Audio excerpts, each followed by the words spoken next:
So we got workout number 7 in month number 10. In section A, we are doing 10 calories on the bike, all out sprints, all out. Then you got 12 cyclist squats. Are these cyclist squats with weight, Dave? Heck yeah. Heck yeah, they are. Why not? So for the 10 cal bike, you are sprinting. You are going as fast as you can, getting those 10 cals done.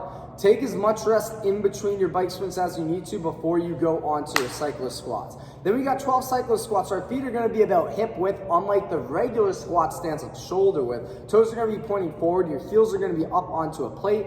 If you want, you can hold the weight under your chin, or 2 weights if you wanted to.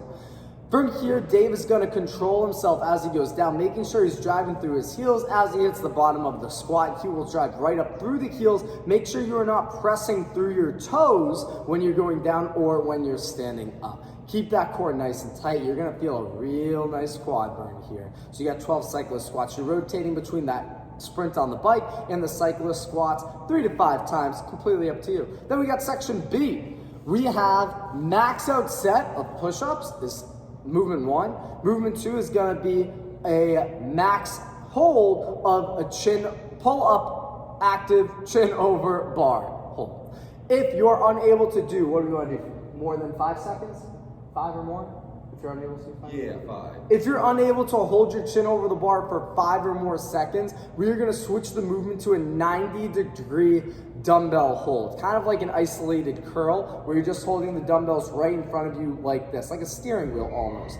You should pick a weight where you can hold for somewhere between 20 to 30 seconds. If you can go longer than 30 seconds, that's probably too easy. If you're not making 20 seconds, it's probably a little too heavy. So find something in that sweet spot. Going back up to the push-ups, it's going to be a max set. So Dave will be on the ground. You can do these either knee push-ups or you can do these full push-ups. We'll demo full push-ups though. So Dave's going to tap that chest to the ground. He's locking out the elbows all the way, no jumping off the floor. The only place you can rest during this is at the top of each push-up. You cannot push your butt up in the air. You cannot droop your hips down towards the ground. You cannot rest at the bottom of the push-up. The only place you can rest is at the top of a push-up when you're maintaining your perfect plank position. Maxed out set there every single time you get to it. Then again, the chin over the bar hold, it's gonna be an overhand grip. It's a it's a pull-up hold. And you're gonna hold that chin up over the bar and squeeze all those muscles as long as you can. Do your best on both of those. Go back and forth 3 to 5 times. Then we have our conditioning piece, part C. It's gonna be a nice chipper today for time. 50 wall balls, 40 kettlebell swings to the eye level or Russian kettlebell swings, 30 burpees, 20 cals on the bike, and then 100 bear crawl shoulder taps. I assume that's total reps for the bear crawl shoulder tap. Cool. So going over to the wall ball, kicking this thing off with 50. Choose a weight and a height where you can either do these 50 unbroken, but it's challenging to do so, or you got to break this up into 2 sets. 50 would be too much.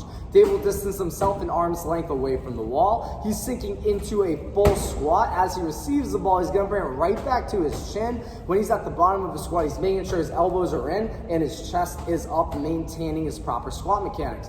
If your squat mechanics start to break down, but you're still trying to throw that same weighted ball up to the same target, we need to either change the height of which we're throwing or change the weight of the ball. We got to make sure that squat is safe and sound and looks perfect.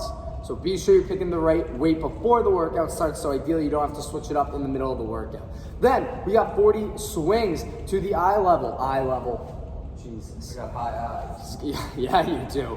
So again, we're using the hips. This is a hip-driven motion, using our butt, our hamstrings, our lower back a little bit, popping hard, keeping that chest solid, just a soft knee bend. It's a hinge motion, not a squat motion.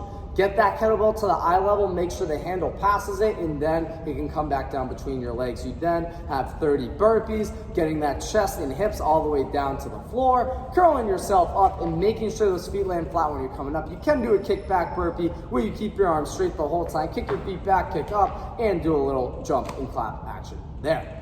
Then you got 20 cals on the bike. We all know Dave's amazing demonstration skills on there. And lastly, 100 bear crawl shoulder taps. Dave's gonna be down on the ground. His wrists are gonna be stacked right under his shoulder. His knees are gonna be bent where they're tucked under his hips and elevated about an inch or 2 off the ground. He's gonna keep his body squared up with the ground, and he's gonna now tap his opposite shoulder back and forth. Go as fast as you want on these, but make sure you are in control and you're not starting to sway your body back and forth. Everything has to stay squared up. It's 100 total reps, 50 each arm. We are looking to get this done in under 12 minutes. So this is a fast sprint. It's only one time through. We want you going hard, hard, hard.